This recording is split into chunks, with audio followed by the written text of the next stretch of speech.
আসসালামু আলাইকুম।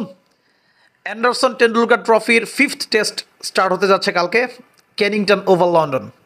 এই পুরা সিরিজে যে নাটকীয়তা, সেই নাটকীয়তা আবারও স্টার্ট হলো। ম্যাচ শুরুর আগেই গৌতম গম্ভীর যখন পিচ ইন্সপেকশন করতে গেলেন, তখনই ইংল্যান্ডের সেই ground staff, pitch curator basically, উনি 2.5 মিটার দূর থেকে গৌতম গম্ভীরকে পিচে দেখতে বললেন। রেডিকুলাস। এবং উনি গৌতম গম্ভীরকে এই কথা বলার সাথে সাথে গৌতম গম্ভীর কি বললো, you are just a ground staff, nothing beyond, you are just a ground staff. তো এরপরে যা হওয়ার তাই। এদিকে ব্রেন্ডন ম্যাককালাম 2023 অ্যাশেজে পিচের উপর দাঁড়াইছিলেন। এই পিকচার নিয়ে ইন্ডিয়ানরা কথা বলা শুরু করলো যে ব্রেন্ডন ম্যাককালাম কিন্তু ঠিকই পিচের উপরে দাঁড়ায় আছে, কিন্তু গৌতম গম্ভীরকে ডিসরেসপেক্ট করা হয়েছে। বেসিক্যালি পিচ কিউরেটরের এই কথাটা বলা উচিত ছিল কিনা বাট জানি না, কিন্তু যে পিকচারটা ছড়াচ্ছে এটা কিন্তু 2023 অ্যাশেজের।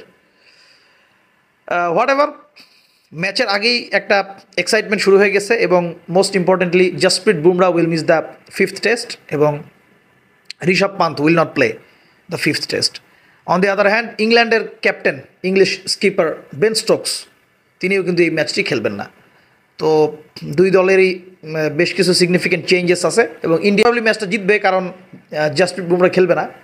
ইন্ডিয়ার পরিসংখ্যান বুমরাকে ছাড়াই খুবই ভালো এবং বুমরা যখনই ম্যাচ খেলে না, ইন্ডিয়া কিন্তু ইজিলি জিতে যায়। এবং বুমরা না খেললে সিরাজ এবং রেস্ট অফ দ্য পেসার্স তারা কিন্তু একদম আউটস্ট্যান্ডিং বোলিং করে। কেন এটা জানি না, হয়তো বা সাইকোলজিক্যাল ইফেক্ট, কিন্তু বুমরা না খেললে ইন্ডিয়া কিন্তু জেতার চান্সটা বেশি থাকে। তবে ইংল্যান্ডের যে প্লেইং 11 দিয়েছে সেখানে অনেক নতুন প্লেয়ার, জেকব বেথেল খেলবে, জেমি ওভারটন খেলবে, গাস আটকিনসন খেলবে, ব্রাইডন কার্ডস, তারপরে জোফরা আর্চার, তারা খেলবে না এবং বেন স্টোকসও খেলবে না। নতুন বেশ কিছু ব্যাটসম্যান এবং বোলার তারা ইনক্লুড হচ্ছে এবং fifth test will be exciting again.